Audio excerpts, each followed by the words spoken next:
नमस्कार, स्वागत है सबलता आईएएस के इस ऑनलाइन प्लेटफॉर्म में जहां हम स्टार्ट करने जा रहे हैं आज अर्थक्वेक का टॉपिक।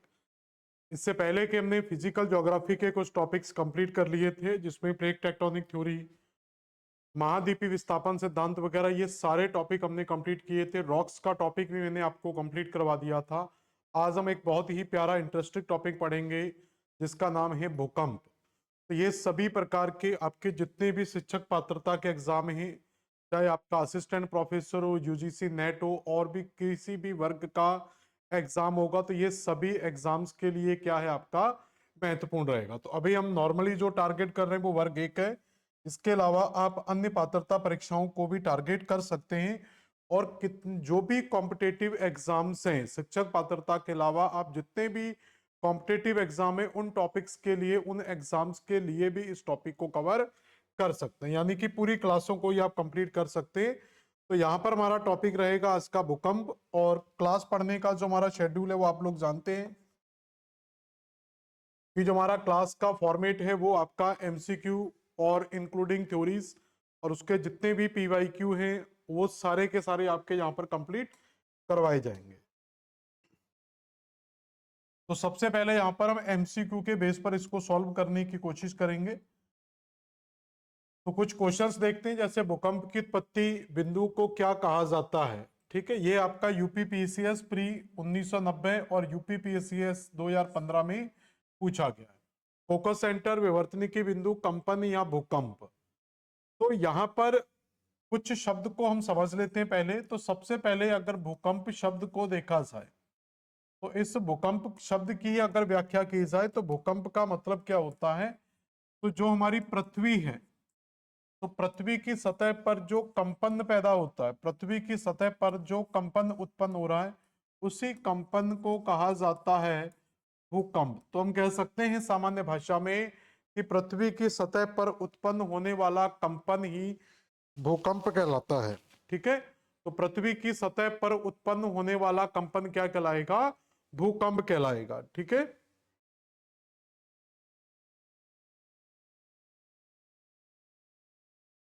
तो क्लियर हुआ यहां तक। तो पृथ्वी की सतह पर उत्पन्न होने वाला कंपन क्या कहलाएगा? भूकंप।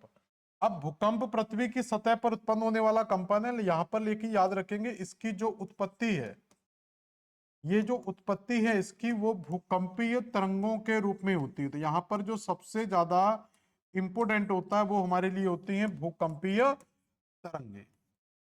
तो हम कहेंगे पृथ्वी की सतह पर उत्पन्न होने वाले कंपन को भूकंप कहते हैं और इस भूकंप की उत्पत्ति भूकंपीय तरंगों के रूप में होती है। और पृथ्वी के जिस स्थान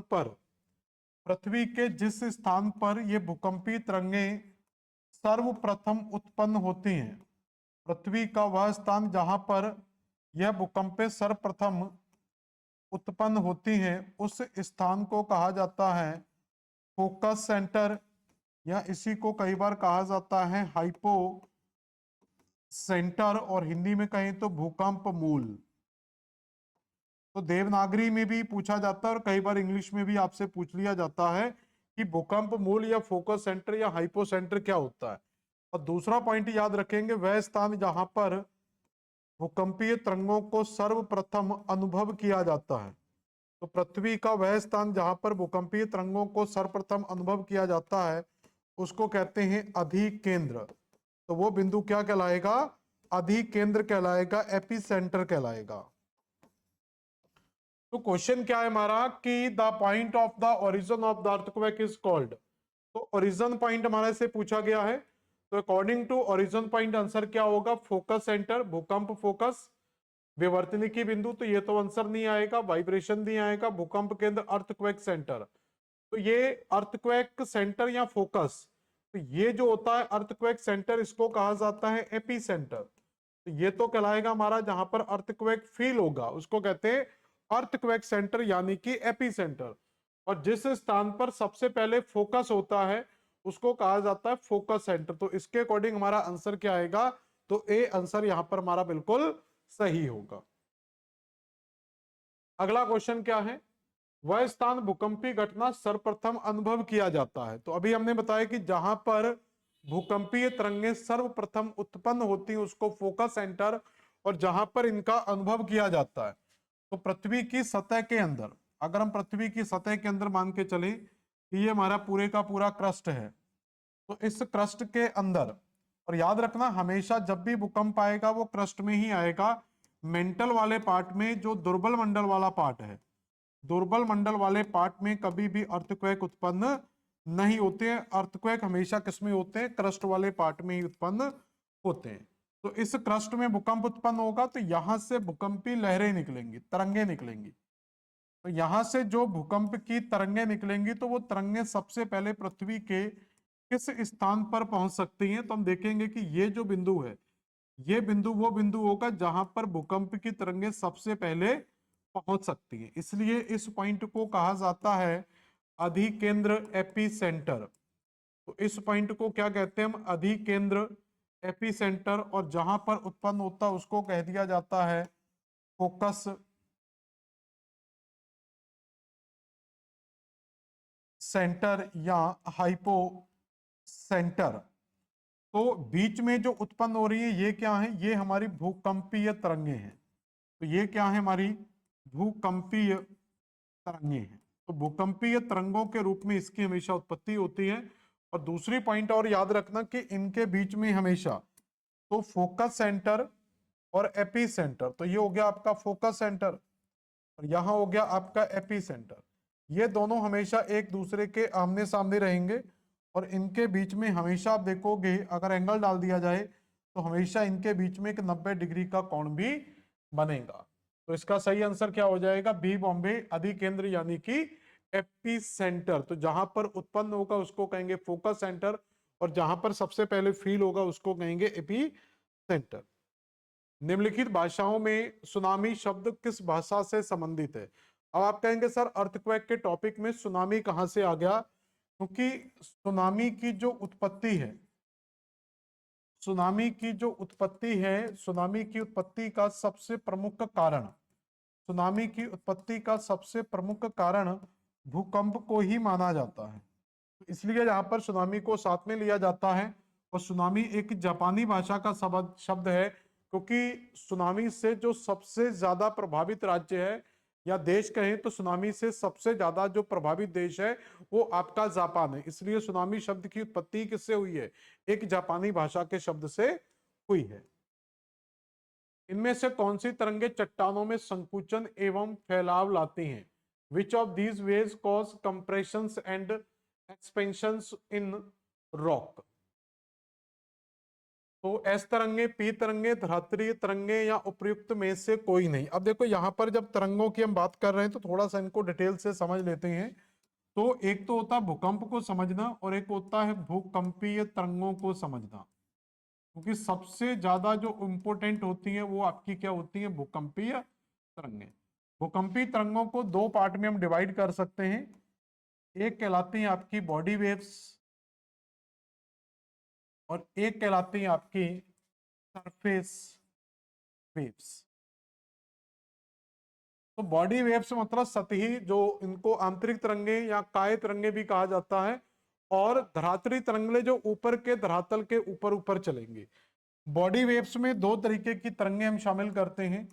इसमें प्राइमरी वेव्स यानी कि पी तरंग को शामिल किया जाता है और इसमें एस तरंग को शामिल किया जाता है। तो इसमें आती पी तरंग और एस तरंग, और सरफेस वेव के अंदर शामिल की जाती है एस एल तरंग। तो यहां पर आएंगी पी तरंग, एस तरंग और एल तरंग। पी तरंगे जो रहती हैं ये अनुदैर्ध्य प्रकृति की होती है। पी तरंगे पहली चीज तो याद रखेंगे ये ठोस और तरल मतलब सभी माध्यम में गति कर सकती हैं। जो एस तरंगे ये केवल ठोस माध्यम में ही गति करती है, अन्य किसी माध्यम में गति नहीं करेंगे। ये ठोस तरल सब में गति कर सकती है, ज्यादातर ठोस में होता है, बाकी तरल में भी गति कर सकती है। पी तरंग का जो नेचर होता है ये अनुदैर्ध्य प्रकृति का होता है। आगे जाके क्वेश्चन आएंगे तो हम ये अनुदैर्ध्य को भी समझेंगे कि अनुदैर्ध्य प्रकृति क्या होती है। तो इसका नेचर अनुदैर्ध्य प्रकृति का होता है और इसका जो नेचर होता है वो अनुप्रस्थ प्रकृति का होता है। तो पी तरंगे किन तरंगों की तरह काम करती है? हम कहेंगे अनुदैर्ध्य तरंगों की तरह काम करती हैं। और एस तरंगे किन तरंगों की तरह काम करती है? अनुप्रस्थ तरंगों की तरह बात करती हैं। इन तरंगों में एक पॉइंट और याद रखना, इनकी जो आवृत्ति होती है ये सबसे उच्च आवृत्ति वाली तरंगें होती हैं। तो सबसे उच्च आवृत्ति किसमें मिलेगी, और इससे अगर हम कम जाएंगे तो इसको मध्यम भी कह सकते हैं, मध्यम आवृत्ति। तो मध्यम फ्रीक्वेंसी जो मिलेगी वो किसमें मिलेगी, इसमें। और सबसे कम आवृत्ति जो मिलती है, सबसे कम आवृत्ति जो मिलती है वो आपकी एल तरंगों के, अगर कंपेयर करके देखा जाए, देखो अगर पी एस और एल को कंपेयर करोगे तो पी में आवृत्ति ज्यादा है, पी में आवृत्ति क्या होती है, ज्यादा होती है। एस में आवृत्ति क्या हो जाएगी, कम हो जाएगी। एल में आवृत्ति सबसे कम होती है, लेकिन अगर पी और एस के नजरिए से देखेंगे तो एस की आवृत्ति पी की आवृत्ति से कम है, लेकिन एल और एस के नजरिए से देखेंगे तो पी की आवृत्ति एल की आवृत्ति से ज्यादा है। तो कई बार कंपेयर करके भी आ जाता, तो एस आपकी मॉडरेट रहती है, जो पी तरंगों से कम आवृत्ति की होती है, लेकिन एस तरंगों से ज्यादा आवृत्ति की होती है। तो एक तो आपको इनकी आवृत्ति को खास तौर पर याद रखना, दूसरा इसमें जो इंपोर्टेंट पॉइंट हमें याद रखना होता है वो इनके वेग को, तो चलो जो आवृत्ति है वही वेग होगा, लेकिन इनकी विस्फोटकता को बहुत इंपोर्टेंट याद रखना है। तो विस्फोटकता का जो क्रम होता है वो बिल्कुल उल्टा होता है, आवृत्ति में जो क्रम होगा, आवृत्ति का जो क्रम होता है उसका उल्टा होता है विस्फोटकता। तो पी एस और एल को यहाँ पर रखा जाए तो एरो चेंज करना पड़ेगा हमें। तो यहाँ पर जो एरो बनेगा वो आपका इस डायरेक्शन में बनेगा, तो इसका मतलब आवृत्ति इस तरफ, सॉरी, अब जो विस्फोटकता वो इस तरफ बढ़ेगी। तो सबसे कम विस्फोटक पी होती है, उससे ज्यादा विस्फोटक एस और सबसे ज्यादा विस्फोटक एल होती हैं। इसलिए सबसे विनाशकारी, तो आपसे पूछा जाए कि सबसे विनाशकारी तरंगें कौन सी हैं, तो सबसे विनाशकारी तरंगें होती हैं एल, और सबसे कम विनाशकारी तरंग होती हैं वो होती हैं पी।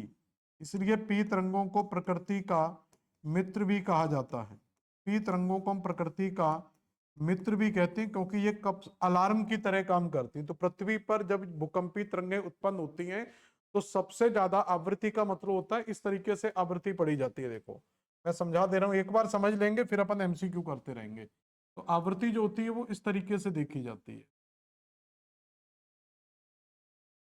तो यहां पर आप आवृत्ति देखेंगे तो ये जो पॉइंट रहते हैं, जैसे ये पॉइंट है और इस पॉइंट के बीच का जो गैप है इसको कहते हैं वेवलेंथ। तो ये दोनों श्रृंग कहलाते हैं, तो इस श्रृंग और इस श्रृंग के बीच के गैप को कहते हैं वेवलेंथ। तो यहां पर भी इस श्रृंग और इस श्रृंग के गैप को क्या कहेंगे, वेवलेंथ। और यहां पर भी आप देखेंगे कि इन दो श्रृंगों के बीच का जो गैप आएगा उसको भी कहेंगे वेव लेंथ। तो यहां पर देखेंगे वेव लेंथ मतलब दो श्रृंगों के मध्य की दूरी को क्या बोला जाता है, वेव लेंथ बोला जाता है। तो यहां पर देखेंगे वेव लेंथ सबसे कम है, यहाँ वेव लेंथ ज्यादा और यहाँ पर वेव लेंथ सबसे ज्यादा। अब ये वेव लेंथ किस पर डिपेंड करती है, ये आवृत्ति पर डिपेंड करती है। अब यहां पर देखेंगे आवृत्ति का मतलब होता है एक तरीके से इसका वेग, मतलब स्पीड या ऊर्जा। तो आप देखेंगे सबसे ज्यादा जो एनर्जी है वो किस में मिल रही, पी के अंदर। तो पी तरंग की एनर्जी सबसे ज्यादा मिलेगी, मतलब बहुत ज्यादा फास्ट जिगजैग करेगी। ये थोड़ी सी अगर देखेंगे तो इससे कम स्पीड में जा रही है, और यहां पर देखेंगे कि स्पीड कब सबसे कम होती जा रही है। तो एल की स्पीड क्या सबसे कम है, इसलिए इसको कई बार लॉन्ग वेव लेंथ भी बोला जाता है, लॉन्ग वेव्स भी बोल देते हैं। अगर आवृत्ति ज्यादा होती है तो आवृत्ति के हिसाब से क्या डिसाइड होता है, इसका वेग डिसाइड होता है। तो P का वेग ज्यादा होगा, S का वेग उससे कम होगा, L का वेग सबसे कम होगा, और वेग के आधार पर ही इनकी विस्फोटकता निर्धारित होती है। तो विस्फोटकता मतलब उसका विनाश कितना ज्यादा करेगी, कितनी ज्यादा विनाशकारी हो सकती है ये। तो विनाशकारी की अगर हम देखें तो पी तरंग याद रखना सबसे पहले पृथ्वी पर पहुंचती हैं, सबसे हाई फ्रीक्वेंसी होती है, लेकिन ये विस्फोटकता बहुत कम रखती हैं। तो विस्फोटकता में देखेंगे तो ये क्रम बिल्कुल उल्टा बनेगा, विस्फोटकता का जो क्रम होगा वो बिल्कुल उल्टा बनेगा। तो सबसे कम विस्फोटकता जो है, तो पी के अंदर क्या है, सबसे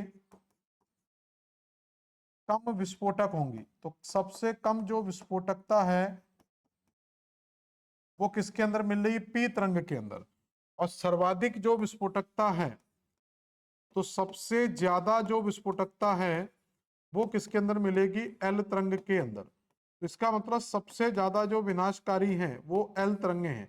और एल को लब से भी याद रखते हैं, लब नामक वैज्ञानिक ने खोज की थी, और लब वैसे ही सबसे ज्यादा विनाशकारी होता है।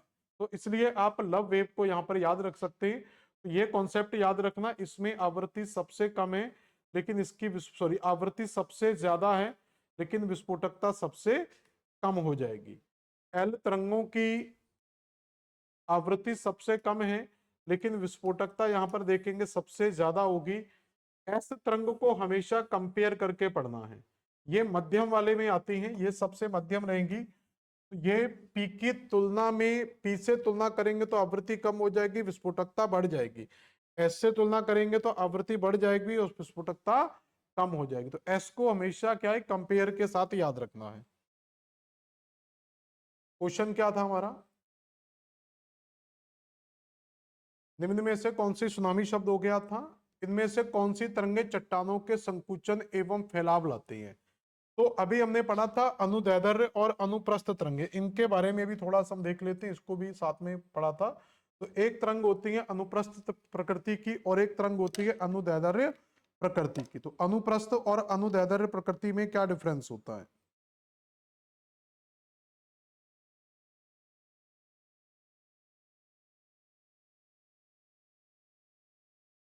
अनुप्रस्थ और अनुदैर्ध्य में क्या डिफरेंस होता है, बताएं जल्दी।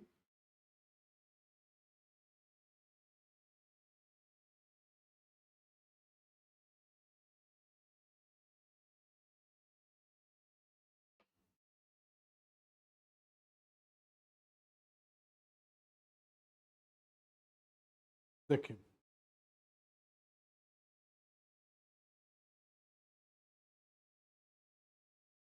कहाँ गया क्वेश्चन, क्वेश्चन के साथ ही समझ लेते हैं।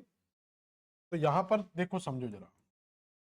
तो अनुदैर्ध्य जो तरंगे हैं जिनको हम लॉन्गिट्यूडनल वेव भी बोलते हैं,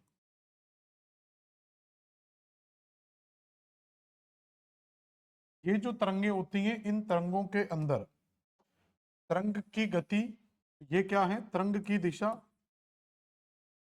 तरंग की दिशा, और इसमें जो कण हैं इसके अंदर जो कण रहेंगे उन कणों का कंपन। जैसे मान लो कि ये कुछ मॉलिक्यूल्स बना लेते हैं, हम कण बना लेते हैं, तो ये कण क्या करेंगे, इनकी दिशा भी इसी की तरह चलेगी। जैसे ये कण आगे जाएगा तो ये कण आगे जाएगा, फिर पीछे आएगा, फिर आगे जाएगा, फिर इसी जाएगा, फिर इसको चार्ज करेगा। ऐसे कण अपनी दिशा से आगे जाता है और फिर पुनः वहीं पर वापस हो जाता है। तो यहाँ पर कणों का जो कंपन है, तो कणों का जो कंपन है वो भी आप देखेंगे इसी दिशा में चल रहा है और तरंग की दिशा भी वो है। तो अनुदैर्ध्य तरंगे वो तरंगे होती है जहां पर कणों का कंपन और तरंगों की दिशा एक ही माध्यम में होती है, मतलब दोनों एक दूसरे के समानांतर चलते हैं। दूसरा प्रकार होता है अनुप्रस्थ तरंगे, और ये पी तरंग का नेचर होता है। अनुप्रस्थ जो होती है वो एस तरंग के नेचर में होती है। तो यहाँ पर जो तरंग की दिशा है, तो ये हो गई तरंग की दिशा। तो तरंग तो इस तरफ चल रही है लेकिन इसमें जो कणों का कंपन है, इसमें जो कणों का कंपन होगा तो कण जो आपके इस तरीके से रहेंगे। तो ये कण आगे पीछे नहीं जाएंगे बल्कि ये कण इसको चार्ज करेगा, फिर ये इस तरीके का एक सिस्टम बनाएंगे, ऐसे करके चलेगा। मतलब ये एक कणों का जो कंपन है वो लंबवत होगा, कणों का कंपन लंबवत होगा। किसके लंबवत, तरंग की दिशा के लंबवत होता है। और ये किन तरंगों का नेचर होता है, एस तरंगों का नेचर होता है। तो यहाँ पर क्वेश्चन पूछा गया था कि कौन सी तरंगे संकुचन पर आधारित होती हैं, तो वो तरंग आएगी आपकी कौन सी, पी तरंगे। क्योंकि यहाँ पर देखेंगे तो जब ये कण आगे पीछे चलेंगे, क्योंकि क्वेश्चन यही है, तो क्वेश्चन आपका इसी से जुड़ा हुआ है। जब ये दो कण यहाँ पर होते हैं तो ये कण इसको आगे की ओर प्रेस करता है, फिर ये कण पीछे की तरफ आता है। तो इसी स्थिति में क्या होता है, इनमें संकुचन पैदा होता है। इन्हीं में क्या पैदा होगा, संकुचन पैदा होगा। तो इसीलिए यहाँ पर लिखा है कि कौन सी तरंगे चट्टानों में संकुचन एवं फैलाव लाती है। पहले कंप्रेस करेंगी फिर फैलाव आएंगे, फिर कंप्रेस करेगा फिर फैलेगा। तो पी तरंग का नेचर इस तरीके का होगा। ठीक है, तो ये तरंगे भी, तो भूकंप से संबंधित प्रत्यास्थ प्रतिस्पेदन इलास्टिक रिबाउंड थ्योरी का प्रतिपादन किसने किया था। तो ये जो क्वेश्चन है ये हम आगे जाकर कुछ भूकंप के कारण आते हैं। तो एक क्वेश्चन हम पढ़ेंगे, भूकंप आने के कारण क्या है, तो रीजन क्या है अर्थक्वेक के। तो उन कारणों के अंदर देखा जाए तो एक कारण तो जो सबसे प्रमुख माना जाता है वो होता है हमारा कौन सा, प्लेट विवर्तनिकी। तो सबसे जो प्रमुख कारणों में कारण माना जाता है वो कौन सा? प्लेट विवर्तनिकी, ये सबसे प्रमुख कारण होता है। इसके अलावा विषा ज्वालामुखी विस्फोट के कारण भी क्या होते हैं? तो ज्वालामुखी जब विस्फोट होता है तो ज्वालामुखी विस्फोट से भी अर्थक्वेक पैदा हो सकता है। इसके अलावा और कारणों की देखें तो एक प्रत्यास्थ ऊर्जा वाला जो सिद्धांत है ये रीड महोदय के द्वारा किया गया था, इसको समझाते हैं अभी क्या है।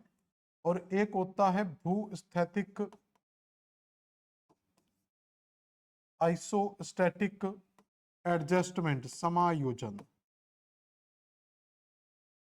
तो ये कुछ कारण होते हैं जिन कारणों से माना जाता है कि भूकंप आता है, और भी कई छोटे छोटे कारण हैं।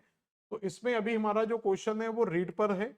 तो रीड के द्वारा क्या दिया गया था? इलास्टिक रिबॉन्ड थ्योरी दिया गया था। इलास्टिक रिबॉन्ड थ्योरी क्या है? तो इनका ये मानना था कि हर चट्टान के अंदर एक लोचदार ऊर्जा होती है, एक इलास्टिक एनर्जी होती है। जैसे ये मार्कर है तो इसमें भी एक इलास्टिक एनर्जी होगी, तो इसको अगर मैं तोड़ने का प्रयास करूं तो ये उतने प्रयास से टूटेगा जितनी इसके अंदर इलास्टिक एनर्जी होगी। अगर मैं इसको इस तरीके से पकड़ लूं, देखो जैसे ये समझ लें, अगर हम इसको इस तरीके से दोनों तरफ रखें और इसके ऊपर कुछ प्रेशर डाला जाए तो ये कितनी, अगर मान लो एक लंबी प्लेट लेकर इस तरीके से लंबा करके रखा जाए और उसके ऊपर कुछ प्रेशर रखा जाए तो ये कितने प्रेशर को वहन कर सकता है या सहन कर सकता है?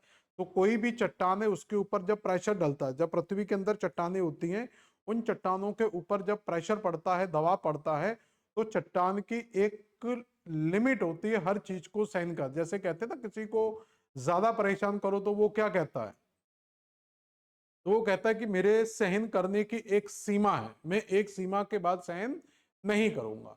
तो उसी प्रकार चट्टानों में मान के चलना कि जो पृथ्वी के अंदर चट्टानों के लेयर्स होती हैं उनके ऊपर जब प्रेशर आता है तो एक लिमिट तक ही वो क्या है, प्रेशर को सहन कर सकती हैं।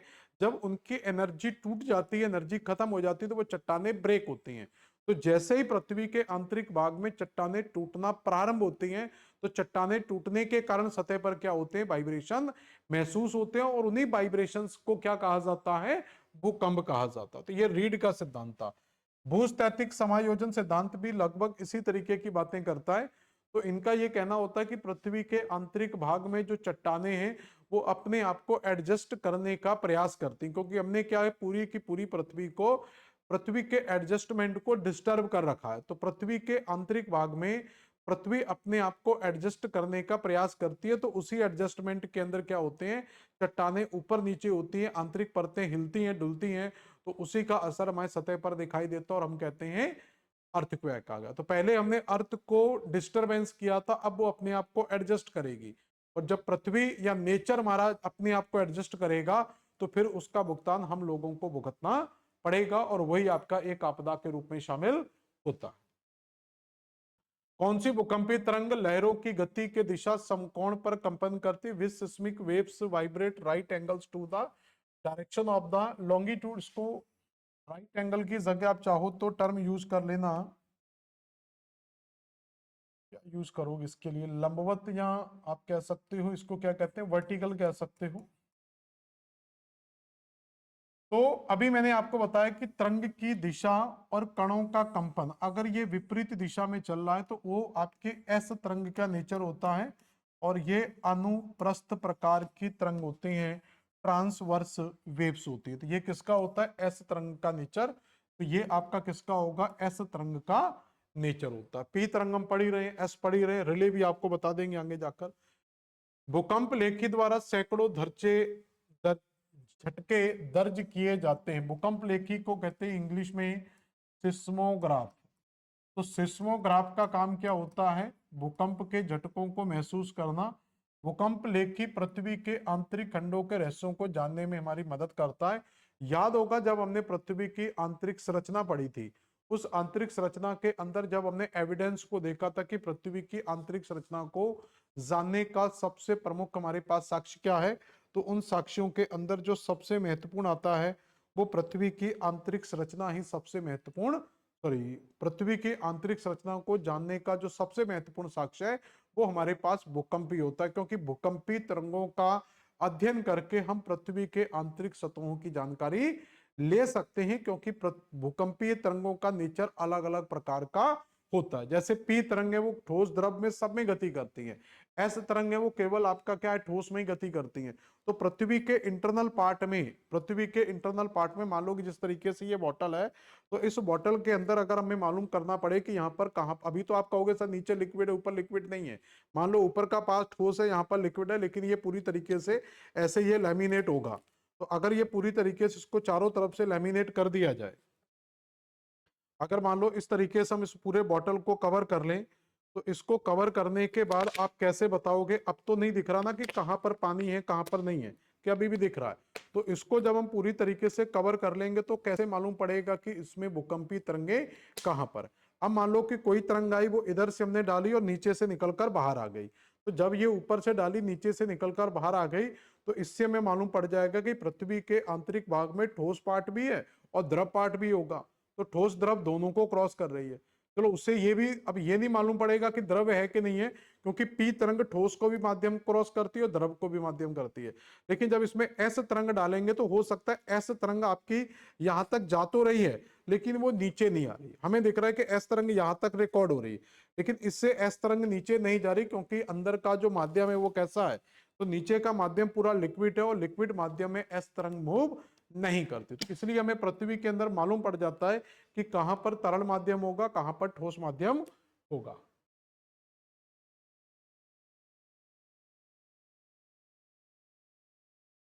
तो सही आंसर क्या आ जाएगा, तो ए और आर दोनों सही, तथा आर ए की व्याख्या भी कर रहा है, तो डी आंसर आ जाएगा इसका।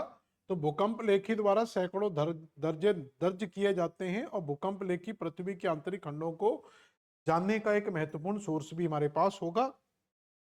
भारत में कौन सा भाग न्यून भूकंप संभावित क्षेत्र है।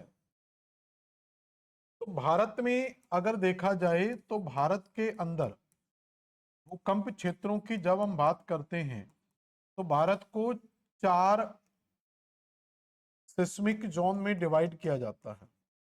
सिस्मिक जोन मतलब भूकंपी क्षेत्र कह सकते हैं।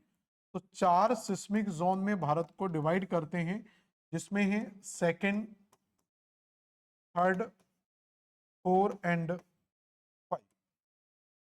अब आप कहेंगे सर फर्स्ट कहाँ चला गया, इससे पहले यहाँ पर फर्स्ट भी था, लेकिन फर्स्ट को क्या है, जब नया अध्ययन किया गया 1983 के बाद जो नई स्टडी आई, तो इस फर्स्ट पार्ट को यहाँ तो कह सकते हैं समाप्त कर दिया गया, या इसको थर्ड सेकंड के अंदर ही मर्ज कर दिया गया। मतलब जो फर्स्ट वाले क्षेत्र में आते थे उन सारे क्षेत्रों को हमने क्या किया, सेकंड में ही मर्ज कर दिया है।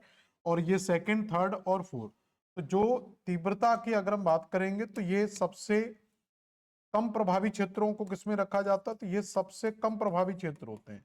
तो सबसे कम प्रभावित क्षेत्र जो हैं वो आपके आएंगे कहां पर, सेकंड में। और सबसे ज्यादा जो प्रभावित क्षेत्र हैं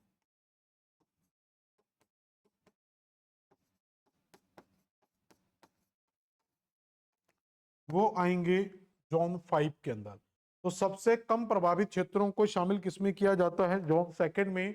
और सबसे ज्यादा प्रभावित क्षेत्रों को किसमें शामिल किया जाता है, जोन 5 में। अब ऐसा क्यों किया गया, फर्स्ट वाले को हटाया क्यों गया, तो अगर हम देखें 1993 1893 में एक भूकंप आता है लातूर। तो महाराष्ट्र के लातूर में एक भूकंप आया था। तो इस भूकंप की घटना ने क्या किया, पूरी की पूरी डेफिनेशन को ही बदल दिया। अगर हम इस लातूर से पहले की बात करें, देखो यहाँ पर अगर हम डिवाइड करें, यहाँ पर अगर हम लातूर भूकंप को ले लें यहाँ पर, तो भारत में एक भूकंप आएगा जिसको कहते हैं महाराष्ट्र में महातूर लातूर अर्थक्वेक। तो लातूर अर्थक्वेक से पास्ट में जाएंगे और अब इसके प्रेजेंट में जाएंगे, तो यहाँ पर क्या डिफरेंस देखने को मिलता है। तो इससे पहले भूकंप को 4 क्षेत्रों में डिवाइड किया था, फर्स्ट, सेकंड, थर्ड, 4 और 5। और ये हम अभी बता चुके हैं कि ये सबसे प्रभावित क्षेत्र होता है, सबसे ज्यादा प्रभावित क्षेत्र होगा, सबसे ज्यादा प्रभावित क्षेत्र यही आता है। और इस वाले क्षेत्र को भूकंप मुक्त क्षेत्र कहा जाता था। क्या कहा जाता था, सिस्मिक फ्री जोन, भूकंप मुक्त क्षेत्र कहा जाता था और ये सबसे कम प्रभावित होता था, सबसे कम प्रभावित को इसमें रखा जाता। बाकी धीरे धीरे जैसे बढ़ते जाएंगे और ये नंबर बढ़ता जाएगा। तो अब क्या हुआ कि भारत को 4 भागों में डिवाइड किया जा रहा है। तो ये माना जा रहा था कि भारत के अंदर जो भूकंप का क्षेत्र है, क्योंकि भारत में सबसे ज्यादा जो भूकंप है वो विवर्तनिकी क्षेत्र यानी कि हिमालयी क्षेत्र में भूकंप क्या है, सबसे ज्यादा आते हैं। तो हिमालयी क्षेत्र में भूकंप भारत में सबसे ज्यादा आते हैं। तो जोन 5 जो रहेगा और जोन 4, तो 5 और 4 जो है वो मोस्टली हमें हिमालयी क्षेत्र में देखने को मिल जाते हैं। तो 5-4 कहाँ मिलते हैं, हमें लगभग हिमालयी क्षेत्रों में देखने को मिल जाते हैं। और जोन 3 आपका लगभग मैदानी क्षेत्रों के आसपास के क्षेत्रों में मिल जाता है। तो 4 और 5 ऊपर मिल जाएंगे, 3 यहाँ पर मिल जाएंगे। सेकंड आपका पेनिनसुलर के कुछ रीजन्स थे जहां पर हमें क्या मिल जाता था, सेकंड का इफेक्ट थोड़ा बहुत मिल जाता था, जो थोड़े बहुत तटीय क्षेत्र प्रभावित थे। लेकिन सामान्यतः जो पठारी क्षेत्र था, ये कह सकते हैं सामान्यतः जो प्रायद्वीपीय क्षेत्र का अधिकांश भाग था, इस प्रायद्वीपीय क्षेत्र को अधिकांशतः भूकंप मुक्त माना जाता था। इसको क्या माना जाता था, इसको कहा जाता था कि एक तरीके से भूकंप मुक्त क्षेत्र है, यहां पर अर्थक्वेक नहीं आते हैं।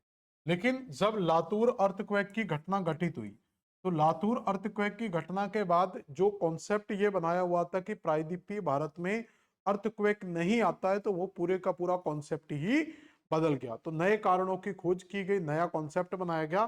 तो हमने लिस्ट को भी रिवाइज किया। तो हमने जो फर्स्ट था, इस फर्स्ट को मर्ज कर दिया किसके अंदर, सेकंड लिस्ट के अंदर। तो ये समाप्त हो गया। तो अब ये कहा जाता है, तो हम कह सकते हैं लातूर अर्थक्वेक के बाद ये माना जा सकता है कि भारत का आज कोई भी क्षेत्र भूकंप मुक्त क्षेत्र नहीं है। तो अब सेकंड और फिर आपका आ गया थर्ड और फिर 4 और फिर 5। तो वर्तमान में भारत को कितने भूकंपी जोन में डिवाइड किया जाता है, 4। पहले कितने थे, 5। इसलिए कई किताबों में 5 भूकंपी क्षेत्र होते हैं, कई किताबों में 4 भूकंपी क्षेत्र होते हैं। तो वर्तमान में लातूर अर्थक्वेक के बाद जो बचेंगे वो आपके वर्तमान में 4 ही आएंगे। तो 4 और 5 अगर ऑप्शन दिया है तो 4 वाला ज्यादा बेस्ट है। क्वेश्चन क्या है कि कौन सा न्यून भूकंप क्षेत्र है, मतलब सेकंड जोन आपसे पूछा जा रहा है।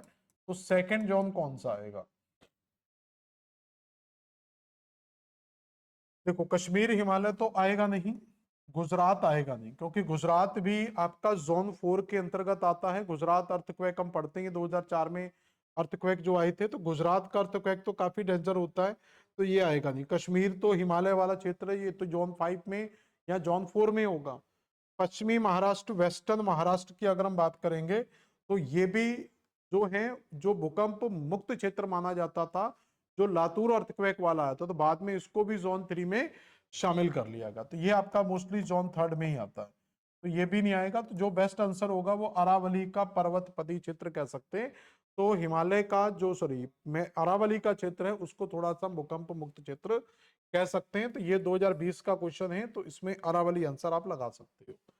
अगला क्वेश्चन कौन सा है, निम्नलिखित में से असत्य कथन को छाटिए, find the false statement from the following. और ये आरपीएससी 2020 का ही क्वेश्चन है। तो इसमें क्या पूछा गया, चट्टानों के भ्रंश तल के सारे खिसकने के कारण विवर्तनिकी भूकंप आते हैं। तो सिंपल भाषा में कहने का मतलब है कि वो कह रहा है कि चट्टानों में जो टेक्टोनिक्स एक्टिविटीज होती हैं, उसी टेक्टोनिक के कारण क्या होता है, अर्थक्वेक आता है। तो ये कोटेशन कहीं ना कहीं सही भी दिख रहा है।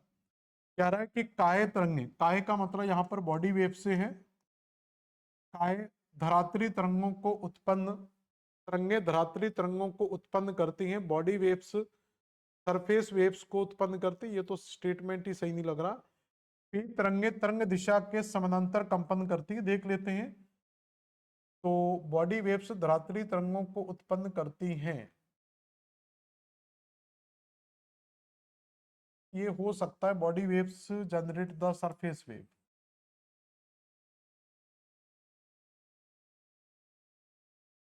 ये स्टेटमेंट भी सही हो सकता है। पी तरंगे तरंग के दिशा के समानांतर काम करती हैं।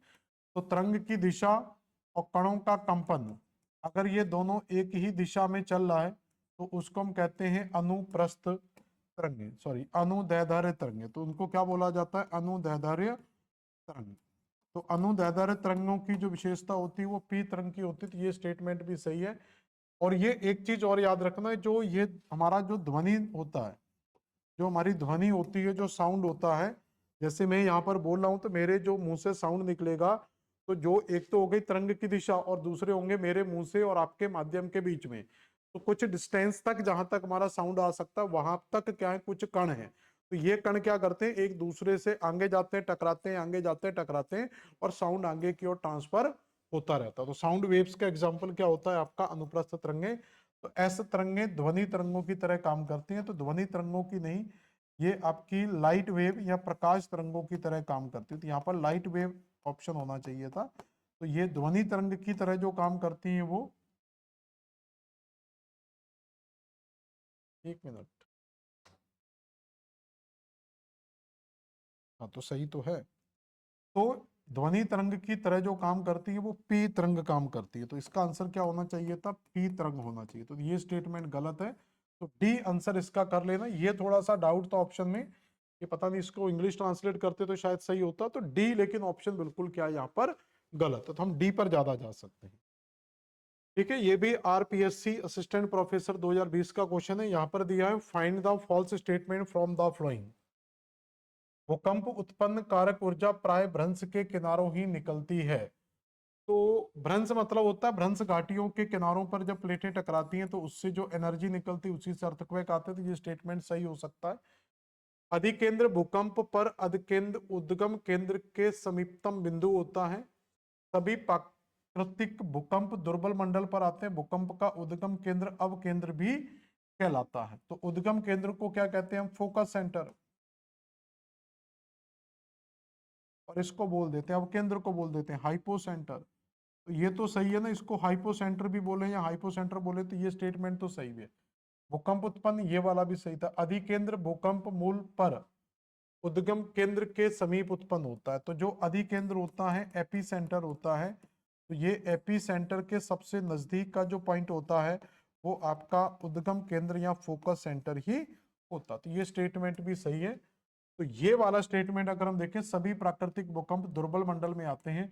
तो मैंने अभी शुरू में बताया था कि पृथ्वी की क्रस्ट में, तो पृथ्वी के क्रस्ट में जब भी भूकंप आएगा तो वो हमेशा क्रस्ट के अंदर ही आएगा।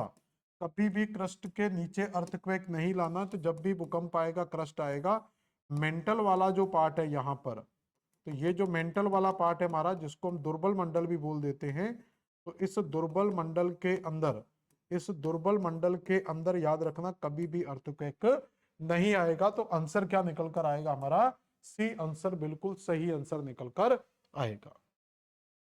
सुनामी तरंगों की उत्पन्न होती है, ये तो हम जानते हैं, सुनामी भूकंप से उत्पन्न होती है। ये तो बिल्कुल सिंपल क्वेश्चन है और पूछा गया है, काफी इंपोर्टेंट क्वेश्चन है। भूकंप में देशांत, अनुप्रस्थ और सतह तरंगें यहां उत्पन्न होती हैं। इन अर्थक्वेक लॉन्गिट्यूडनल,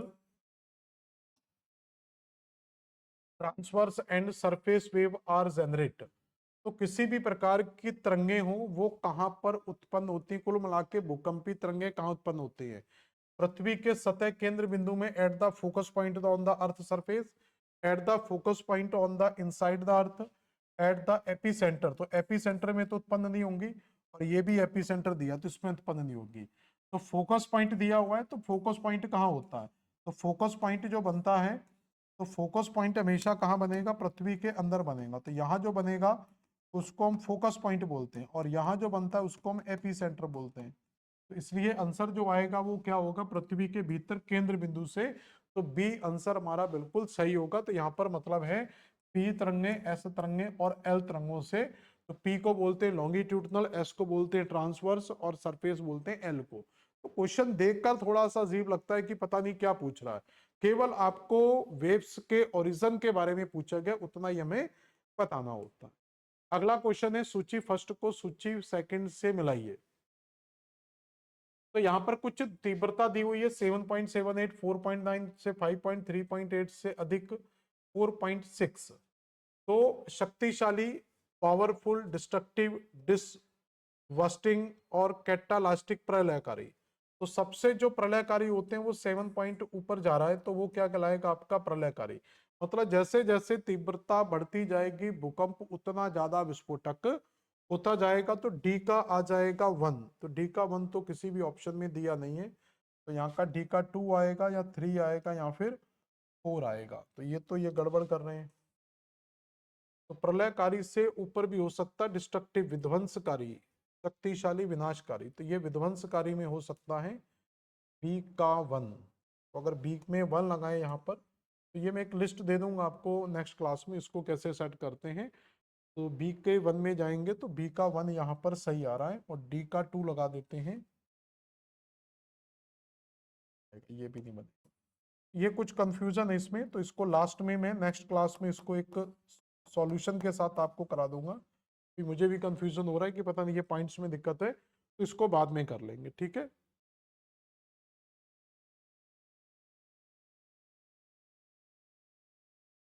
तो अगला देखें, अल्लाह बांध का निर्माण कहाँ पर हुआ था, तो अल्लाह बुंद हमें कहाँ पर मिलता है, तो ये भूकंप के द्वारा मिलने वाला एक डैम था, जिसका निर्माण गुजरात में हुआ था।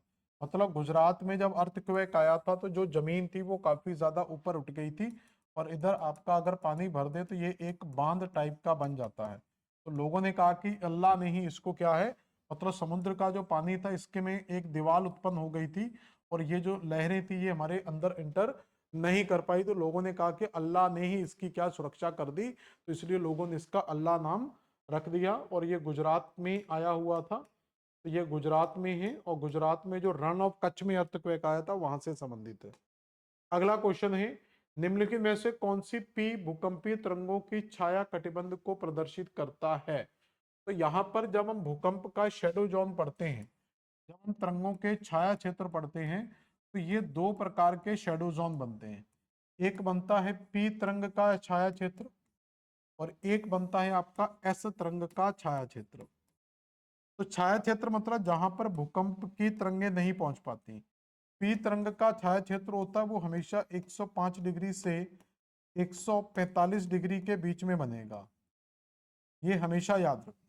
और एस तरंग का जो छाया क्षेत्र बनेगा, अभी मैं बता दूंगा कैसे बनेगा, ये 105 डिग्री से लेकर 105 डिग्री के बीच में ही बनेगा।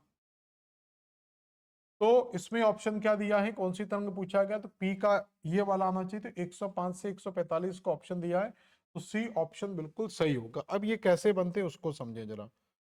तो इसका जो कारण होता है तो वो तरंगों का रिफ्लेक्शन होता है। तो पी तरंग का अपवर्तन, तो पी तरंग का यहाँ पर क्या होता है, पी तरंग का अपवर्तन के कारण ये हो रहा है, रिफ्रैक्शन के कारण हो रहा है। और जो एस का आ रहा है वो एस तरंग की प्रकृति के कारण आ रहा है, तो एस तरंग की प्रकृति ही इस प्रकार की होती है, इस कारण से ये आता है। तो क्या होता है इसमें समझे जरा। तो अगर हम पी शेडो जोन की बात करें, यहाँ पर अगर हम पी तरंग छाया क्षेत्र को समझने का प्रयास कर लेते हैं यहाँ पर, कि पी तरंग छाया क्षेत्र कैसे बनेगा। तो पी तरंग छाया क्षेत्र को समझने के लिए आपको पता होता है कि अगर हम पृथ्वी के क्रस्ट की बात करें, ठीक है, तो यहाँ पर दो लेयर ले ली जाती हैं, एक अपन क्रस्ट ले लेते हैं और एक पूरे का पूरा आपका मेंटल वाला पार्ट, ठीक है। तो इसमें क्या होगा, तो क्रस्ट एम लिख दे रहा हूं जिससे ज्यादा स्पेस ना जाए, एम से थोड़ा समझ में आ जाएगा मेंटल वाला। अब इसमें क्या होता है कि अगर मान लो यहाँ पर अर्थक्वेक उत्पन्न हुआ है, अगर यहाँ पर अर्थक्वेक उत्पन्न हुआ है तो ये तरंगें यहाँ से निकलेंगी, और पी तरंग का नेचर है कि ये किसी भी माध्यम में गति कर सकती है। तो यहां तक तो अभी तक जो माध्यम है वो कैसा होगा, तो अभी तक जो पी तरंग चल रही है वो ठोस माध्यम में है। अब ये माध्यम ठोस है, अब जैसे ही पी तरंग यहां से इंटर करेगी, तो अब देखेंगे कि पी तरंग जैसे ही यहां से इंटर करेगी, तो ये एक किस माध्यम में है, ठोस माध्यम से तरल माध्यम में इंटर करती है। और तरल माध्यम से ये सीधी जब जाएगी तो यहाँ हिट नहीं करेगी, तो वैसे तो इसको नॉर्मली सीधा यहाँ जाना चाहिए और इस पॉइंट पर हिट करना चाहिए था, लेकिन ये यहाँ से थोड़ा सा रिफ्लेक्ट हो जाएगी, और रिफ्लेक्ट होने के बाद इस तरीके से, तो अपनी दिशा से रिफ्लेक्ट हुई और फिर ये रिफ्लेक्ट होकर इस तरीके से जाएगी। तो ऐसे करके एक रिफ्लेक्शन हमें देखने को मिलता है तरंगों के अंदर। तो ये तरंगे सीधी ना जाकर ऐसे करके रिफ्लेक्ट होती है, ठीक है। तो ये कहलाता है इनका हमेशा क्या, रिफ्लेक्शन। तो पृथ्वी की सतह पर, अब देखो इसमें समझ में नहीं आएगा, एक मैं छोटा सा डायग्राम बना के दिखा रहा हूं। तो अगर हम यहाँ पर समझें तो पृथ्वी की अब डिग्री कैसे निकाली जाती है, तो मान लो कि ये 0 डिग्री का क्षेत्र है। अब 0 डिग्री के यहाँ से एंगल डालेंगे तो ये होगा हमारा कितना, 90 डिग्री का। ये तो हमें मैथ की कैलकुलेशन में पता है कि कितने डिग्री का होगा, 90 डिग्री का एंगल। अब 90 डिग्री से एंगल बनाएंगे तो ये एंगल बनेगा आपका, अंदाजे से बना रहा हूँ, ये 105 डिग्री का एंगल है। इस साइड भी अगर एंगल बनाया जाए तो 105 डिग्री का एंगल बनेगा। फिर एक एंगल यहाँ पर बनाया जाए तो लगभग 145 डिग्री का एंगल है। सेम इधर बनाया जाएगा तो ये कितना होगा, 145 डिग्री का एंगल बन जाएगा। तो ये जो एंगल बन रहा है यहाँ पर 145 डिग्री का। अब यहाँ पर देखेंगे कि जो भूकंपी तरंगें आती है वो कभी भी इस क्षेत्र के अंदर नहीं आती, तो यहाँ पर कभी भी भूकंपी तरंगें नहीं आती हैं। तो इस क्षेत्र में भूकंपी तरंगें नहीं आएंगी, इसलिए इस क्षेत्र को क्या बोला जाएगा, तो इन दोनों ही क्षेत्रों को बोला जाता है छाया क्षेत्र। और ये किस तरंग के द्वारा बन रहा है, तो पी तरंग का ये छाया क्षेत्र कहलाता है। इसलिए आंसर कहते हैं 105 डिग्री से 145 डिग्री के बीच में। एस तरंग का जब भी तरंग छाया क्षेत्र बनेगा, एस तरंग का जो छाया क्षेत्र बनाएंगे वो किस तरीके से बनेगा, तो एस तरंग हम जानते हैं कि केवल ठोस माध्यम में ही गति करती है, तो ये बीच का तरल माध्यम है। तो अगर यहाँ पर अर्थक्वेक उत्पन्न हुआ है तो यहाँ से ये तरंगे जाएंगे, तो ये पूरी पृथ्वी में गमन करेंगे, तो क्योंकि ये अभी ठोस माध्यम है। लेकिन अब यहां से जब ये तरंग जाएगी तो ये मैक्सिमम इस पॉइंट को टच करके निकल जाएगी। अब इसके आगे तरंग यहाँ पर विजिबल नहीं होगी, तो क्योंकि अब ये क्या आ गया, पूरे का पूरा एक बैरियर आ गया, तो इसके नीचे अब तरंग जा ही नहीं पाएगी। तो ये पूरे का पूरा एरिया क्या हो जाएगा, एक शेडो में चला जाएगा। तो ये पूरे का पूरा एरिया क्या होगा, एक शेडो जोन में बदल जाएगा। तो ये पूरा एरिया क्या होगा, एक शेडो जोन में। अब ये डिग्री भी इसी तरीके से निकाली जाती, तो ये 105 डिग्री होता है, इस साइड भी 105। तो इधर के 105 से लेकर उधर के पूरब के 105 से लेकर पश्चिम के 105 तक आपको भूकंप दिखाई नहीं, और ये फिक्स नहीं कि नीचे ही होगा। फोकस सेंटर अगर चेंज हो गया तो उसी के अकॉर्डिंग आपका एपी सेंटर भी चेंज हो जाएगा। ये पूरी पृथ्वी पर कभी भी किसी देश का नाम नहीं आता कि किस देश में भूकंप नहीं आएगा, जो इस डिग्री के बीच में उस समय आएगा तो वहां पर भूकंप नहीं आएगा। तो क्वेश्चन क्या था हमारा, ये तो हो गया क्वेश्चन। अगला क्वेश्चन है, भूकंप की कौन सी तरंगें तरल माध्यम से गुजरने के दौरान अपवर्तित हो जाती है। देखो यही मैंने बोला था कि जो अपवर्तन है यहाँ पर, ठीक है, रिफ्लेक्शन है, तो कौन सी चेंज रिफ्रैक्ट होती है, एक होता है रिफ्लेक्शन और एक होता है रिफ्लेक्शन। अपवर्तन और परावर्तन, तो ये परावर्तित नहीं हो रही है, वापिस नहीं हो रही है। परावर्तन होता है जब कोई तरंग आ रही है और वो टकराकर लौट आ जाए, तो ये होता है रिफ्लेक्टन। और अगर ये तरंग एक माध्यम में आई और दूसरे माध्यम में जाकर चेंज हो गई तो ये कहलाता है अपवर्तन, उसका रिफ्रैक्शन। तो ये अपनी दिशा को बदलेगी। तो वो तरंग कौन सी है, तो पी तरंग क्या करती है, रिफ्लेक्ट होती है। और एस का नेचर क्या है कि ये तरल माध्यम में जाएगी नहीं, तो जब जाएगी नहीं तो वहां पर अपने आप ही शैडो जोन बन जाएगा। तो इसलिए जो शैडो जोन बनेगा तो पी तरंग का याद रखना 105 डिग्री से 145 डिग्री, और इसका जब भी याद रखेंगे 105 डिग्री से 105 डिग्री। कई बार ऑप्शन में नहीं दिया होता 105 तो 103 लगा सकते हैं, इस तरीके का अगर ऑप्शन आता है। भूकंप की तीव्रता को मापने के लिए हम किसका यूज करते हैं, तो इसमें मर्केली स्केल, रेक्टर स्केल दोनों का यूज कर लिया जाता है। तो मर्केली स्केल से भी भूकंप की मात्रा नापी जाती है और रेक्टर स्केल से भी मापी जाती है, तो दोनों का यूज कर सकते हैं। एक भूकंप का भूकंपी केंद्र स्थित होता है, ये तो हम कर चुके थे, तो पृथ्वी के अंदर अधिकेंद्र के नीचे, तो ये तो हम पढ़ सकते हैं अधिकेंद्र के 90 डिग्री पर। तो इसमें ये वाला ज्यादा सही है, अधि पृथ्वी के अंदर अधिकेंद्र के नीचे होगा, लेकिन कहां पर होगा, 90 डिग्री का दिया हुआ है। तो मैंने अभी आपको बताया था कि अगर हमारा फोकस सेंटर यहाँ पर है तो एपी सेंटर बिल्कुल उसके नीचे होगा, तो दोनों के बीच में जो एंगल बनेगा वो हमेशा 90 डिग्री का बनेगा। तो 90 डिग्री के अंतराल पर ये दोनों हमेशा आते हैं। तो एपी सेंटर के 90 डिग्री पर फोकस होकर फोकस के 90 डिग्री पर क्या बनेगा, एपी सेंटर बनेगा। देशांतर या संपीड़न भूकंपी तरंगों को किस नाम से जाना जाता है, तो अभी हम देख चुके थे कि जो लॉन्गिट्यूडनल हैं इनको देखा जाए तो अनुदैर्ध्य तरंगें कहा जाता है। तो अनुदैर्ध्य तरंगें किन तरंगों को कहा जाता है, पी तरंगों को संपीड़ित करती हैं, क्योंकि इनमें कणों का कंपन आगे और पीछे की ओर होता है। इसलिए सही आंसर क्या आ जाएगा, पी वेव्स हमारा क्या होगा, बिल्कुल सही आंसर होगा। सतही तरंगों के लिए कौन सा कथन सही? Which of the following statement of the surface wave? तो केवल भूप्रपटी के माध्यम से चलती हैं, तो ये तो सही है। On the travel through the crust, तो क्रस्ट में ही चलती है, ये स्टेटमेंट सही है। वे तत्व तरंगों की तुलना में कम आवृत्ति की तरंगे होती है। अब देखो तत्व शब्द कंफ्यूज करता, तो यहां पर दे सकते they are the lower frequency waves compare to body waves. तो इसका मतलब तत्व वेव्स का मतलब क्या है? Body wave. इसलिए एग्जाम में आपके हिंदी भी आती है और इंग्लिश भी आती है, और अगर आपको कभी भी कोई कंफ्यूजन आती है तो आप हिंदी और इंग्लिश को दोनों को यूज कर सकते हैं।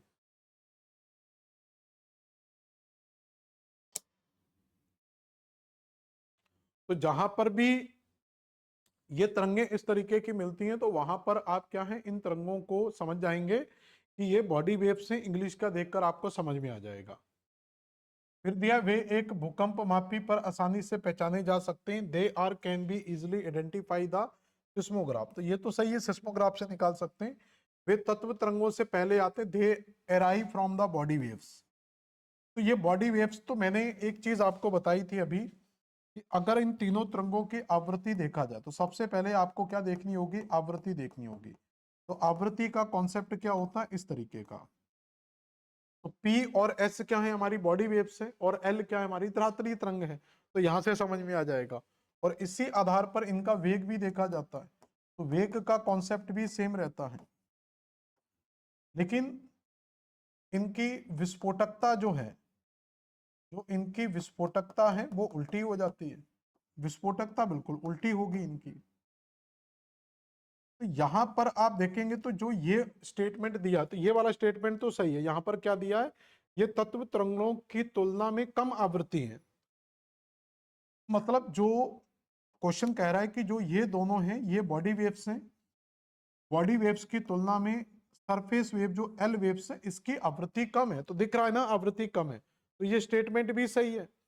वे भूकंप मापी पर माप सकते हैं, ये भी सही है। तो तीन स्टेटमेंट तो हमारे सही हो रहे हैं। तो इसका मतलब गड़बड़ कहीं ना कहीं चौथे स्टेटमेंट में है। ये तत्व तरंगों से पहले आ जाते हैं। पहले कैसे आ जाएंगे? तो वेग किसका सबसे ज्यादा है? तो सबसे ज्यादा वेग पी का है, तो सबसे पहले पहुंचेगी पी तरंग और सबसे लेट पहुंचेगी एल तरंग। तो ये वाला स्टेटमेंट गलत है, ये सबसे बाद में आते हैं। तो कभी भी बॉडी वेव्स से पहले नहीं जाएंगे। सरफेस वेव पहले बॉडी वेव्स जाएंगे, उसके बाद आपका सरफेस वेव्स जाएगा। अगला स्टेटमेंट क्या है? 1913 में किसने एक भूकंप की तरंगों का विश्लेषण कर पूरे पृथ्वी के केंद्र की त्रिज्या का निर्धारण किया था? Alfred Wegener, Bruno Gutenberg. ये गुटेनबर्ग का नाम आएगा क्योंकि जो असंबद्धताएं निकाली गई थी, तो पूरी की पूरी जो हम जानते हैं असंबद्धताओं का जो अध्ययन किया था वो किसके द्वारा किया गया था? तो वो गुटेनबर्ग के द्वारा किया गया था। तो जितनी भी असंबद्धताएं हैं वो हमारी किसके द्वारा निकाली गई थी? गुटेनबर्ग के द्वारा निकाली गई थी। ठीक है। तो गुटेनबर्ग ने जो असंबद्धताएं डिसाइड की थी कि पृथ्वी का पूरा जो क्रस्ट है ये 5 असंबद्धताओं में विभाजित है। तो उन्होंने कहा कि जो सबसे पहली लेयर होती है वो क्रस्ट की होती है, और उसके बाद मेंटल और कोर। तो गुटेनबर्ग ने इसको कहा था क्रस्ट। मतलब क्रस्ट तो पहले था, कहा इन्होंने क्या था? इन्होंने कहा कि ये मेंटल लेयर है और ये आपका कोर का पार्ट है। तो इनका ये कहना था कि जो क्रस्ट और मेंटल वाला भाग होता है, तो इसके बीच में एक डिसकंटिन्यूटी हमें देखने को मिलती है। तो इन दोनों के बीच में एक भूकंप की तीव्रता के आधार पर एक डिसकंटिन्यूटी देखने को मिलती है, और एक असंबद्धता हमें गुटेनबर्ग की यहाँ पर देखने को मिलती है। तो इन दोनों असंबद्धताओं को क्या कहा जाता है? तो इसको नाम दिया गया था मोहो अशांति क्षेत्र या मोहो असंबद्धता, और इसको नाम दिया गया था गुटेनबर्ग असंबद्धता। तो ये गुटेनबर्ग के द्वारा दिया गया था, तो इसलिए नाम भी देखो उनका आया हुआ है, गुटेनबर्ग असंबद्धता। लेकिन फिर इन्होंने ये कहा कि क्रस्ट भी दो भागों में डिवाइड होता है, तो इसके बीच में जो असंबद्धता आती है उसको कॉनरोड कहा जाता है। तो अपर क्रस्ट और लोअर क्रस्ट के बीच में जो असंबद्धता आती है उसको कॉनरोड कहते हैं। फिर इन्होंने ये कहा कि जो मेंटल है इसको भी हम दो भागों में डिवाइड करते हैं, अपर मेंटल और लोअर मेंटल। तो इसको रैपिटी असंबद्धता कहा गया। और फिर इन्होंने कहा कि जो कोर है ये भी दो पार्ट्स में डिवाइड होता है, तो इसको अपर कोर और आउटर कोर और इनर कोर के नाम से जानते थे। इसके बीच में जो असबंधता आती है उसको लहमन बोलते हैं। तो इस तरीके से उन्होंने पृथ्वी को टोटल 2 मुख्य असबंधताएं और 3 मध्यम असबंधताओं में विभाजित किया था। तो ये गुटेनबर्ग सही आंसर होगा। इसके बाद रिक्टर पैमाना भूकंप की तीव्रता को मापने का सबसे सामान्य पैमाना है। इसके प्रत्येक बिंदु किसका प्रतिपादन करता है? तो रिक्टर पैमाने पर जब भी मापा जाता है तो यहाँ पर जो स्केल होती है, रिक्टर स्केल जो होती है सिस्मोग्राफ में, उसमें 0 से पॉइंट स्टार्ट होते हैं और ये पॉइंट आपके जो रहते हैं पूरे के पूरे, ये पॉइंट 9 तक रहेंगे। तो 0 से 9 तक पॉइंट रहेंगे और हर आने वाला पॉइंट अपनी 10 गुना तीव्रता को दिखाता है। जैसे अगर मान लो कोई 5 रेक्टर पॉइंट पर आया है तो अगला 6 पर अगर आएगा तो इन दोनों में अंतर होगा कि 6 रेक्टर स्केल पर आने वाले भूकंप का जो प्रभाव है, जो भूकंप की तीव्रता या विस्फोटकता है, वो पिछले भूकंप की तुलना में 10 गुना ज्यादा होगी। क्लियर हुआ यहां तक? चलो नेक्स्ट क्वेश्चन का आंसर बताएं। तो इसका आंसर लगा सकते हैं, तो मापे गए विस्तार से 10 गुना बढ़ोतरी, तो 10 गुना ज्यादा ही होता है, तो ये भी आंसर लगा लेंगे। अगला क्वेश्चन बताएं क्या होगा, इसका सही आंसर क्या होगा नेक्स्ट। तो अगला क्वेश्चन है, निम्नलिखित में से कौन सी भूकंपी तरंगें तरल माध्यम में यात्रा कर सकते हैं? तो अभी हम पढ़ चुके थे दोनों नेचर पी और एस का। तो ये आपकी ठोस में भी जाते हैं और तरल में भी जाते हैं, और एस जो है ये केवल ठोस में जाते हैं, तरल में नहीं जाती हैं, ये दोनों में ही जाती हैं। तो ये तरंग का नेचर कौन सा होगा? पी तरंग। ठीक है, तो पी तरंग का नेचर क्या होगा? ये दोनों ही नेचर में मूव कर सकती है, ठोस और द्रव के अंदर। निम्नलिखित में से कौन सा कथन सत्य है? ठीक है, तो ये 25 क्वेश्चन आज कंप्लीट कर लेते हैं। टोटल 40 क्वेश्चन है, कुछ क्वेश्चन को कल कंप्लीट कर लेंगे। भूपृष्ठ के निचले भाग के आधार पर भूकंपीय तरंगों की गति में अचानक वृद्धि हो जाती है। ठीक है, तो भूपृष्ठ के निचले भाग के आधार पर भूकंपीय तरंगों की गति में अचानक वृद्धि होती है, मतलब क्रस्ट से नीचे अगर मेंटल में जाते हैं तो क्रस्ट में 6-7 किलोमीटर पर सेकंड की स्पीड से चलती है, और जैसे ये क्रस्ट में एंटर करती तो इनकी गति 13-14 किलोमीटर प्रति सेकंड हो जाती है। तो इतनी स्पीड से ये गति करती है। तो ये स्टेटमेंट तो सही लग रहा है। ठीक है, प्रवार कोड सीमा का निर्धारण मोह असबंधता के द्वारा किया जाता है। तो प्रवार कोड की अगर हम बात करें कि जो असबंधता थी हमारी, सबसे ऊपर की असबंधता है क्रस्ट, तो सबसे ऊपर का भाग है क्रस्ट। क्रस्ट के बाद आता है दूसरा भाग आपका मेंटल, और उसके बाद आता है कोर। तो 3 भाग थे हमारे। तो प्रवार किसे कहा जाता है? तो पहले तो इसको इंग्लिश में देख लेते हैं। तो क्रोड प्रवार कोड सीमा का निर्माण मोह असबंधता के द्वारा होता है, द मेंटल कोर। तो मेंटल और कोर के बीच में जो डिसकंटिन्यूटी मिलती है यहां पर, तो इस डिसकंटिन्यूटी को गुटेनबर्ग कहते हैं। अभी मैंने बताया था, देखो अभी मैंने सारी की सारी असबंधताएं बताई थी, तो यहां पर देखेंगे आपको खुद मिल जाएगा। तो क्रस्ट, तो ये हो गया हमारा पूरे का पूरा मेंटल, और मेंटल के नीचे जो कोर, तो इसके बीच में जो असबंधता मिल रही वो कौन सी है? गुटेनबर्ग असबंधता। इसलिए का मतलब है ये स्टेटमेंट हमारा क्या है? गलत है। प्रवार भूपृष्ठ सीमा का निर्धारण गुटेनबर्ग असबंधता के द्वारा होता था, मेंटल क्रस्ट। तो मेंटल क्रस्ट के बीच में जो असबंधता मिलती है, ये क्रस्ट हो गया, ये मेंटल हो गया, तो यहाँ पर जो मिलती है वो मोह असबंधता मिलती है। इसको मैं दिखा दे रहा हूं। अभी मैंने बताया था, तो यहाँ पर ये पूरे का पूरा क्रस्ट है, तो ये क्रस्ट का एरिया हो गया, ये मेंटल का एरिया। तो बीच में जो असबंधता मिलेगी उसको क्या बोलेंगे? मोह डिसकंटिन्यूटी। तो ये क्या कह रहा है? निर्धारण गुटेनबर्ग के द्वारा होता है, ये भी स्टेटमेंट गलत होगा। परवार मुख्यतः लोहा एवं निकिल से बना होता है। तो ये लोहे निकिल की अगर हम बात करेंगे, इसी में करा दे रहा हूं, देखो। तो जो क्रस्ट वाला पार्ट होता है हमारा, उसमें सिलिका और एल्यूमिनियम सबसे ज्यादा पाया जाता है। मेंटल वाले पार्ट में सिलिका और मैग्नीशियम, और इसमें निकिल और एफी सबसे ज्यादा, तो इसलिए इसको सियाल, सीमा और नीफे बोलते हैं। तो ये भाई साहब क्या कह रहे हैं क्वेश्चन में? परवार मुख्यतः लोहा और निकिल से बना होता है। परवार यानी कि मेंटल, तो मेंटल जो है वो आपका सिलिका और मैग्नीशियम से बना होता है। ये निकिल जो है ये कोर में पाया जाता है। तो ये भी स्टेटमेंट गलत है, ये भी सही है। तो आंसर क्या हो जाएगा? सोचो कितना बड़ा क्वेश्चन बना। एक इंटरेस्टिंग बात है कि कितना कंफ्यूजिंग और कितना बड़ा क्वेश्चन बनाया। अगर आपके कॉन्सेप्ट क्लियर हैं तो कभी भी क्वेश्चन गड़बड़ नहीं होता है। तो सारे टॉपिक्स आपके क्लियर होने चाहिए। केवल अब देखो, ये भूकंप के साथ पृथ्वी की आंतरिक संरचना का टॉपिक है, तो आपको पृथ्वी की आंतरिक संरचना अच्छे से आती है तो आप भूकंप का टॉपिक भी अच्छे से कर सकते हैं। भूकंप मात्रा से संबंधित रिक्टर मापक का मध्यम विस्तृत होता है, तो ये तो हम देख चुके हैं, 0 से 9 स्केल तक ये रहता है। तो ये आज के आपके कुछ क्वेश्चन है, 25 क्वेश्चन हो गए। तो आज की क्लास में हमने 1 to 25 क्वेश्चन कर लिए हैं। तो अभी आपके लगभग 15-16 क्वेश्चन और हैं। तो 26 से स्टार्ट करेंगे, 40 क्वेश्चंस कंप्लीट करेंगे, और कल में इसमें कुछ नेक्स्ट डे में जब हम करेंगे इसको, तो उसमें कुछ कोशिश करेंगे कि न्यू क्वेश्चंस को भी ऐड कर लें। तो अपन लगभग 25 क्वेश्चन और बना लेंगे, तो लगभग आपके 15 क्वेश्चन है, 10-12 क्वेश्चन और ऐड करके एक पूरी की पूरी 1 घंटे की क्लास बनाएंगे, जिसमें जो क्वेश्चन नहीं बन पाए हैं, जो क्वेश्चन इसके अंदर नहीं बन पाए, उन्हीं क्वेश्चंस के ऊपर अपन क्या करेंगे, स्टडी करेंगे। जैसे भारत से रिलेटेड क्वेश्चन इससे पूछे जाते हैं, भूकंप के इम्पैक्ट के क्वेश्चन इसमें नहीं है जैसे, तो वो सारे क्वेश्चंस क्या हैं इसमें अपन और ज्यादा ऐड करेंगे। तो उसके बाद ही आपका भूकंप का पूरा टॉपिक कंप्लीट हो जाएगा। तो ये आज की क्लास थी, और सभी लोग क्लास को, जितने भी लोग देखते हैं, सबसे निवेदन है कि क्लास का कमेंट करें, लाइक करें और इसको शेयर करें। तो आपके कमेंट से ही क्या होगा, चीजों में इंप्रूव आएगा, हमें इंप्रूवमेंट आएगा और हमें भी मोटिवेशन देखने को मिलेगा। तो मिलते हैं नेक्स्ट क्लास में। धन्यवाद।